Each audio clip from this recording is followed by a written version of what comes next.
Hello everyone, welcome to Pandas Digital Marketing YouTube channel. Google Analytics সিরিজের আজকের ভিডিওতে আমরা জানব রিপোর্টিং আইডেন্টিটি কি এবং সেটি কিভাবে আমরা ব্যবহার করব। তো গাইস, সর্বপ্রথম আমরা দেখে নেই আমাদের Google Analytics এর ভেতরে আমরা এই অপশনটা কোথায় পাই। তো আমি এখান থেকে একটা Google Analytics এর অ্যাকাউন্ট আমি এখান থেকে ওপেন করে নিলাম।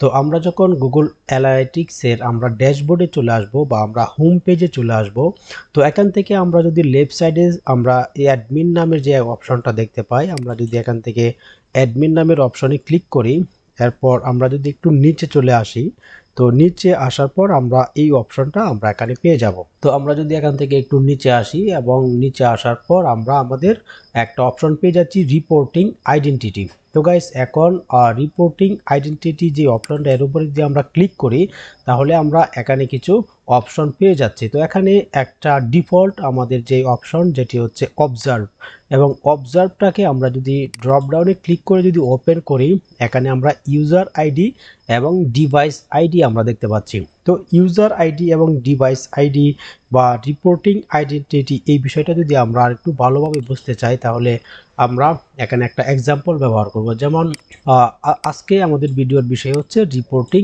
আইডেন্টিটি। তো গাইস, আমরা যখন গুগল অ্যানালাইটিক্সে আমরা কোনো একটা অ্যাকাউন্ট ক্রিয়েট করব এবং সেখানে আমরা একটা আমাদের প্রপার্টিকে আমরা অ্যাড করব, তো সেখানে অবশ্যই আমাদের ওয়েবসাইট অথবা অ্যাপস আমরা সেখানে অ্যাড করব। তো এখন বিষয় হচ্ছে আমাদের একটা ওয়েবসাইটে আমি যদি ধরে নেই এক্সাম্পল হিসাবে, আমি ধরে নিচ্ছি আমাদের একটা ওয়েবসাইট এবং সেই ওয়েবসাইটে একজন ইউজার সে আসলো, আমাদের ওয়েবসাইটে আসলো।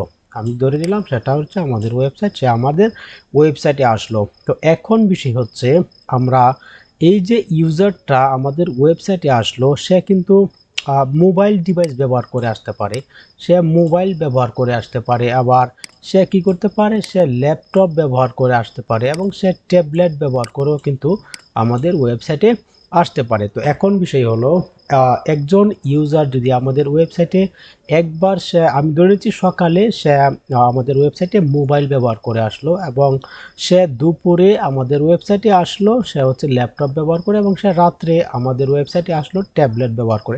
এরকমটা কিন্তু হতে পারে, বা এরকমটাও হতে পারে একজন ইউজার মোবাইল ব্যবহার করছে বা পাশাপাশি ল্যাপটপ ব্যবহার করছে। তো গাইস, এখন বিষয়টা হলো আমাদের গুগল অ্যানালাইটিক্স কিভাবে বুঝবে যে আমাদের একই ইউজার আমাদের ওয়েবসাইটে আসছে, বারবার সে মোবাইল থেকে আসছে এবং সে ল্যাপটপ থেকে আসছে। তো আমরা ডিফল্টভাবে আমাদের গুগল অ্যানালাইটিক্সের ভেতরে আমরা যে রিপোর্টগুলি দেখে থাকি সেটি হচ্ছে কোনো একজন ইউজার আসলো, সে কিভাবে আসলো না আসলো সেটা বড় বিষয় না, শুধুমাত্র একজন ইউজার যদি মোবাইল থেকে আসে সে একটা সেশন কাউন্ট হবে বা একজন ইউজার সে কাউন্ট হবে, এবং সেম ইউজারটা যদি আবারও ল্যাপটপ থেকে আসে, তাহলে কিন্তু এই ইউজারটাকে কিন্তু আলাদা একটা ইউজার ধরে কিন্তু আমাদের গুগল অ্যানালাইটিক্সের ভেতরে রিপোর্টগুলি সেভাবে কিন্তু তৈরি হয়ে থাকে। এবং সেম ইউজার যদি আবারও যদি ট্যাবলেট ব্যবহার করে আমাদের ওয়েবসাইটে আসে, তো সেক্ষেত্রে কিন্তু একই ওই ইউজারকে দেখেন এখানে 3 বার গণনা করে কিন্তু আমাদের ওয়েবসাইট থেকে অ্যানালাইটিক্সের ভেতরে রিপোর্টগুলি কিন্তু তৈরি হয়ে যায়। তো গাইস, এই যে এই বিষয়টাকে, এই পরিপূর্ণ বিষয়টাকে আমরা যদি কন্ট্রোল করতে চাই, তাহলে আমাদেরকে গাইস ব্যবহার করতে হবে রিপোর্টিং আইডেন্টিটি। তো রিপোর্টিং আইডেন্টিটি ব্যবহার করার মাধ্যমে আমরা এই যে পরিপূর্ণ বিষয়টা, সেই বিষয়টাকে আমরা কন্ট্রোল করতে পারি। যেমন আমরা ইউজারকে আমরা বা গুগল অ্যানালাইটিক্সকে আমরা বলে দিতে পারি যে সেম ইউজার সে মোবাইল থেকে সে আমাদের ওয়েবসাইটে আসছে, ট্যাবলেট থেকে আমাদের ওয়েবসাইটে আসছে, এবং সে ল্যাপটপ থেকেও আমাদের ওয়েবসাইটে আসছে, সেম ইউজার। তো আমরা যদি আরেকটা উদাহরণ যদি আমরা প্র্যাকটিক্যালি দেখি, তো এখানে আমরা একটা উদাহরণ ব্যবহার করব, যেটি হচ্ছে আমাদের যখন গুগল অ্যানালাইটিক্সে আমরা যখন অপশনগুলি দেখে থাকি, এখানে আমরা যে ইউজার আইডি অথবা ডিভাইস আইডি এই দুইটা বিষয় কিভাবে কাজ করে, এই দুইটা বিষয়ের এক্সাম্পল যদি আমি আপনাদেরকে বোঝাই, তো এখান থেকে আমরা এক্সাম্পলে চলে আসব, এবং এখানে আসার পর আমরা দেখতে পাচ্ছি এটি হচ্ছে user ID based reporting identity. আমরা যদি user ID based reporting identity ব্যবহার করি, তো এর জন্য দেখেন এখানে একজন ই কমার্স ওয়েবসাইটে একটি অ্যাকাউন্ট খুলেছে। তো এখানে আপনারা বিষয়টা বুঝতে পেরেছেন যে একজন ইউজার সে অ্যাকাউন্ট খুলেছে। তো এবং সে সকালে মোবাইল দিয়ে ওয়েবসাইটে লগ ইন করে একটি প্রোডাক্ট দেখলো, সে কিন্তু মোবাইল দিয়ে লগ ইন করে কিন্তু আমাদের ওয়েবসাইটে আসলো। তো লগ ইন করার মাধ্যমে যদি কোনো একজন ইউজার আমাদের ওয়েবসাইটে আসে, তো সে তখন কিন্তু আমাদের গুগল অ্যানালাইটিক্সের ভিতরে ইউজারের একটা আইডি চলে আসে। তো এখন পরবর্তী লাইনটা দেখেন, পরে দুপুরে সে তার ল্যাপটপ দিয়ে ওয়েবসাইটে লগ ইন করে সেই প্রোডাক্টটি অর্ডার করে ফেলে। তো এখানে আপনারা দেখতে পাচ্ছেন সে মোবাইল থেকে আমাদের ওয়েবসাইটে আসলো এবং সে এখানে লগ ইন করলো এবং আবারও আমাদের প্রোডাক্টটা সে দুপুরে সে অর্ডার করলো এবং সে ল্যাপটপ থেকে অর্ডার করলো এবং সে তার ল্যাপটপের মাধ্যমে কিন্তু আমাদের ওয়েবসাইটে লগ ইন করে কিন্তু আমাদের প্রোডাক্টটি সে অর্ডার করে ফেলছে। তো এখন সে যেহেতু দুইটা ডিভাইস ব্যবহার করেছে, সেখানে দুইটা তিনটা ডিভাইস হতে পারতো। তো সে যেহেতু দুইটা ডিভাইস সে ব্যবহার করেছে এবং দুইটা ডিভাইসেই সে একই জিমেইল দিয়ে বা একই আইডি পাসওয়ার্ড দিয়ে সে আমাদের ওয়েবসাইটে লগ ইন করেছে। তো সেক্ষেত্রে কিন্তু আমরা বা আমাদের গুগল অ্যানালাইটিক্স কি সিগন্যাল পেল যে সেম ইউজার সে ল্যাপটপ থেকে আসছে এবং সে মোবাইল থেকে আসছে, সে কিন্তু একই ইউজার। এখানে কিন্তু ডিভাইস দুইটা, এখানে দুইটা ডিভাইস কিন্তু ইউজার কিন্তু এক, সেম ইউজার সে দুইটা ডিভাইস ব্যবহার করে আসলো। তো এখান থেকে আমাদের গুগল অ্যানালাইটিক্স কী করবে, এই যে ইউজার সেম ইউজার হওয়ার কারণে কিন্তু তাকে এক ইউজারই আমাদের গুগল অ্যানালাইটিক্সের ভেতরে রিপোর্টগুলি দিয়ে থাকবে। তো এখানে দেখেন যেহেতু সে দুইবার লগ ইন করেছে GA4, তার ইউজার আইডি ব্যবহার করে বুঝতে পারে এটা একই ব্যক্তি, ফলে এটি পুরো জার্নি ভিউ টু কনভার্সন একটি সেশন হিসাবে রিপোর্ট দেখাবে। তো বিষয়টা বুঝতে পেরেছেন আশা করি। তো এখানে আমরা যদি এই অপশনটা ব্যবহার না করতাম তাহলে কি হতো, দেখেন সেম ইউজারটা সে মোবাইল দিয়ে আসলো এবং সে মোবাইল দিয়ে আসার পর সে কিন্তু আমাদের ওয়েবসাইট থেকে বের হয়ে গেল কোনো একটা প্রোডাক্ট দেখে এবং তার সেশনটা কিন্তু এখানেই শেষ। এবং পরবর্তী সে যখন ল্যাপটপ দিয়ে আমাদের ওয়েবসাইটে আসবে, তো তখন কিন্তু আর একটা সেশন সেখানে কাউন্ট হবে, কারণ আমরা যেহেতু ইউজার আইডি যে রিপোর্টিং আইডেন্টিটি সেটি আমরা ব্যবহার করে নিই। তো এর ফলে কিন্তু এখানে দেখেন দুইটা এখানে সেশন হয়ে যাচ্ছে বা দুইটা ইউজার কিন্তু এখানে হয়ে যাচ্ছে। আর এখানে আমাদের ইউজার আইডি ব্যবহার করার কারণে কিন্তু আমরা বুঝতে পারতেছি বা আমাদের গুগল অ্যানালাইটিক্স বুঝতে পারতেছে যে এটা সেম ইউজার।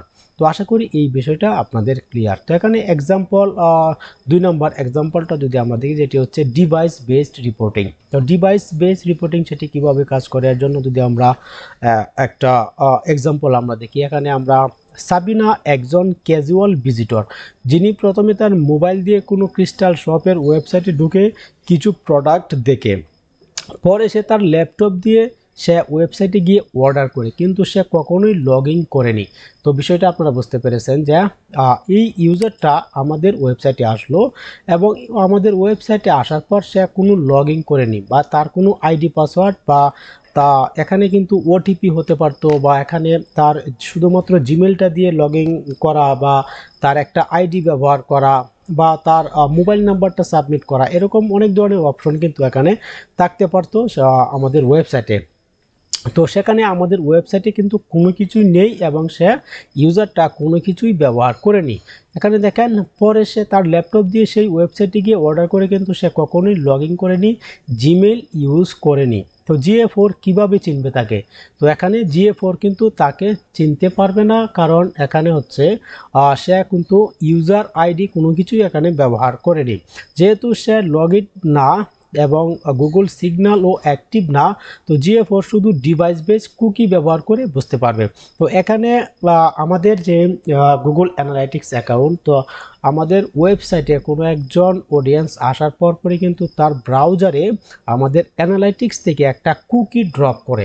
তো সেই কুকিটা ড্রপ করার মাধ্যমে এখানে গুগল অ্যানালাইটিক্স কিছুটা সিগন্যাল এখানে পেয়ে যায় যে এখানে সেম ইউজার বা সেম আলাদা আলাদা ইউজার বা যেই ধরনের রিপোর্টিংগুলি আমরা আমাদের ওয়েবসাইটে বা ওয়েবসাইটের যে রিপোর্টিংগুলি আমরা অ্যানালিটিক্সের ভিতরে থেকে পেয়ে থাকি, সেই ধরনের রিপোর্টগুলি কিন্তু আমরা এখানে পেয়ে যায়। তো এর জন্য যেহেতু লগইন না এবং গুগল সিগন্যালও অ্যাক্টিভ না, GA4 ডিভাইস বেস কুকি ব্যবহার করে বুঝতে পারে, ফলে মোবাইল সেশন ও ডেস্কটপ সেশন আলাদা হবে। তো এখানে দেখেন সে যখন মোবাইল থেকে আসলো এর জন্য আলাদা একটা সেশন কাউন্ট হলো, এবং সে যখন ডেস্কটপ থেকে আসলো এবং এর জন্য কিন্তু আলাদা একটা সেশন কিন্তু সেখানে কাউন্ট হলো। তো এখানে দেখেন দুইজন আলাদা ইউজার, দুইটি সেশন অ্যাট্রিবিউশন বিভক্ত হয়ে গেল এখানে। তো এখানে ডিভাইস বেসড রিপোর্টিং এর জন্য কিন্তু সে দুইজন আলাদা ইউজার বা দুইটি সেশন কিন্তু এখানে বিভক্ত হয়ে গেল। একই ইউজার হওয়ার, সেম ইউজার, সে শুধুমাত্র দুইটা ডিভাইস ব্যবহার করানি কিন্তু সে এখানে দুইটা সেশন আমাদের রিপোর্টিং এর যেই প্রবলেমটা ক্রিয়েট করবে সেটি কিন্তু আশা করি আপনারা বুঝতে পেরেছেন। তো গাইস এই ছিল আজকে আমাদের ভিডিও, যেটি হচ্ছে আমাদের রিপোর্টিং আইডেন্টিটি সংক্রান্ত বিষয়। তো আশা করি এই বিষয়টা আপনাদের ক্লিয়ার, যে আপনারা কিভাবে আপনারা রিপোর্টিং আইডেন্টিটি ব্যবহার করবেন। তো রিপোর্টিং আইডেন্টিটি এটা অনেক ইনডেপথ একটা ভিডিও বা ইনডেপথ একটা প্র্যাকটিস। তো অনেকেই এত ইনডেপথ যায় না গুগল অ্যানালাইটিক্সের ভেতরে। তো আপনারা যদি যেতে চান বা করতে চান তাহলে আপনারা অবশ্যই করতে পারেন। তো গাইস আশা করি ভিডিওটি আপনাদের ভালো লেগেছে। ভিডিওটি ভালো লেগে থাকলে অবশ্যই ভিডিওটিতে একটা লাইক করুন। আপনাদের কোনো প্রশ্ন মতামত থাকলে অবশ্যই কমেন্ট বক্সে লিখুন। তো গাইস এই ধরনের আরও ইনডেপথ এবং প্র্যাকটিক্যাল ভিডিও পেতে অবশ্যই আমাদের চ্যানেলটিকে সাবস্ক্রাইব করুন। তো গাইস দেখা হচ্ছে পরবর্তী কোনো ভিডিওতে, ততক্ষণ ভালো থাকবেন। আল্লাহ হাফেজ।